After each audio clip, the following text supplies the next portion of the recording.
Welcome to our channel. Today we how to authenticate with Webex using SSO authentication, full guide step by step clearly. Start by accessing your Webex account through your preferred web browser. Once you reach the Webex login page, look for the single sign-on option. Click on the single sign-on button to begin the authentication process. You'll be redirected to your organization's login page. Enter your username and password as prompted.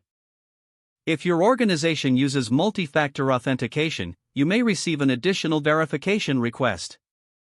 Complete the verification process as instructed. After successful login, you will be redirected back to your Webex account. You should now see your Webex dashboard displaying your account details. If you encounter any issues, double-check that your credentials are correct. Make sure you have a stable internet connection to avoid connectivity errors. If problems persist, contact your IT department for assistance. To ensure a smooth experience, remember to log out from all sessions when you're done. Periodically check for updates on your Webex app for enhanced features and security. That's it. You're now successfully authenticated with Webex using SSO. If the page does not load, refresh the browser or try again in a private or incognito window. Make sure you are using the correct email address, then retype it carefully to avoid small typos.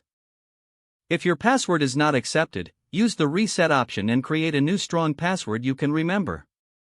Check your spam folder for verification or security emails, then complete any Enable two-factor authentication if available to improve account security and reduce unauthorized access risk.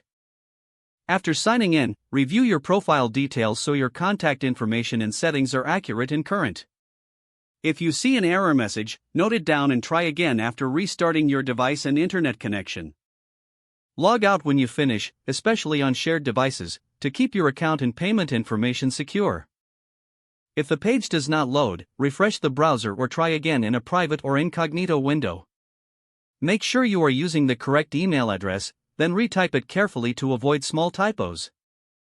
If your password is not accepted, use the reset option and create a new strong password you can remember. Check your spam folder for verification or security emails, then complete any requested confirmation steps. Don't forget to like this video and subscribe to our channel for more step-by-step tech guides.